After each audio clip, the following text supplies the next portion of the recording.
దేశంలో రోజు రోజుకు విమాన ప్రయాణికుల సంఖ్య వేగంగా పెరుగుతోంది. గతేడాది దేశవ్యాప్తంగా 22 కోట్లకు పైగా ప్రయాణికులు విమానాల్లో ప్రయాణించారు.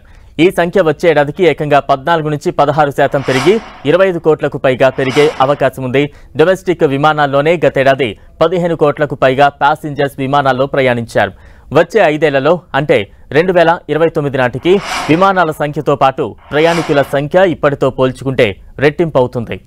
ఇదంతా నానానికి ఓవైపు మాత్రమే. దేశంలో గత కొద్ది రోజులుగా పొగమంచు కారణంగా విమాన సర్వీసులకు తీవ్ర అంతరాయం కలుగుతోంది. ల్యాండ్ అయ్యే సమయంలో కానీ టేకాఫ్ అయ్యే సమయంలో కానీ పొగమంచు కారణంగా తీవ్ర ఇబ్బందులు ఎదురవుతున్నాయి. కొన్ని విమానాలు ఆలస్యంగా నడుస్తున్నాయి, మరికొన్ని విమానాలను పూర్తిగా రద్దు చేస్తున్నారు. దీంతో వేలాది మంది ప్రయాణికులు తీవ్ర అసౌకర్యానికి గురవుతున్నారు. తమ గమ్యస్థానాలకు చేరుకోలేక తిప్పలు పడుతున్నారు.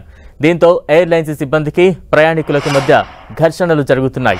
పరిస్థితిని అదుపులోకి తెచ్చేందుకు విమానయాన మంత్రిత్వ శాఖ అధికారులు గత రాత్రి అత్యవసర సమావేశం ఏర్పాటు చేశారు. హైదరాబాద్ సహా అన్ని ప్రధాన విమానాశ్రయాల్లో వార్ రూమ్స్ ఏర్పాటు చేసి పరిస్థితిని ఎప్పటికప్పుడు సమీక్షించాలని ఆదేశాలు జారీ చేశారు. సాధారణంగా విమానాశ్రయాల్లో విమానాల ల్యాండింగ్ సక్రమంగా నిర్వహించేందుకు instrument landing system radio navigation ILSను వినియోగిస్తారు. ఇది అందించే రేడియో సిగ్నల్స్ ఆధారంగా విమానాన్ని పైలట్లు ల్యాండ్ చేస్తారు. ఈ వ్యవస్థకు 10 కోట్లకు పైగా ఖర్చవుతుంది. ఇందులో 2 రేడియో సిగ్నల్స్ ఉంటాయి. విమానం ల్యాండ్ అయ్యేందుకు ఎడమ కుడి వైపు మార్గదర్శకాలు ఇస్తాయి. అలాగే పైకి కిందకి అవసరమైన మార్గదర్శకాలు ఇచ్చేందుకు గ్లైడ్ స్లోప్ అనే పరికరం ఉంటుంది. సాధారణంగా విజిబిలిటీ 275 నుంచి 550 మధ్య ఉన్నప్పుడు విమానాలకు పైలట్లకు కేటగిరీ 2 విధి విధానాలు వర్తిస్తాయి. ఇక 275 నుంచి 50 మీటర్లకు విజిబిలిటీ పడిపోతే కేటగిరీ 3 విధి విధానాలను పాటిస్తారు.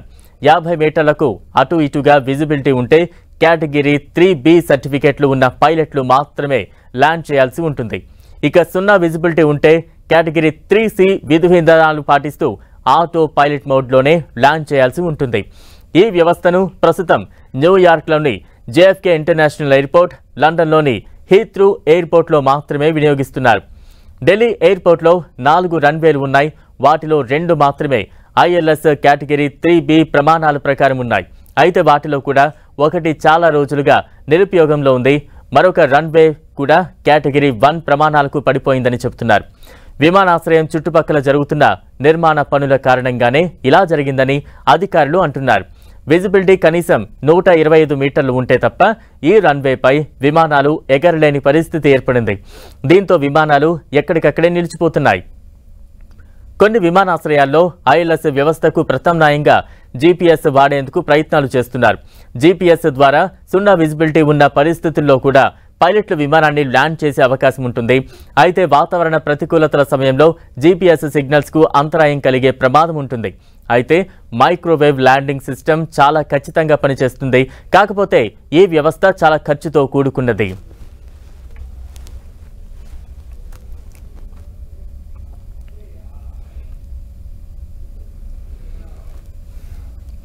విమాన సర్వీసులపై పొగమంచు ప్రభావం కనిపిస్తోంది. శంషాబాద్ ఎయిర్పోర్ట్లో పొగమంచు దట్టంగా అలుముకుంది. పొగమంచు కారణంగా పలు విమానాలు రద్దయ్యాయి. పొగమంచు ఎఫెక్ట్తో 3 రోజుల్లో 37 విమానాలను రద్దు చేశారు ఎయిర్పోర్ట్ అధికారులు. విమాన సర్వీసులు రద్దు కావడంతో ప్రయాణికులు తీవ్ర ఇబ్బందులు పడుతున్నారు.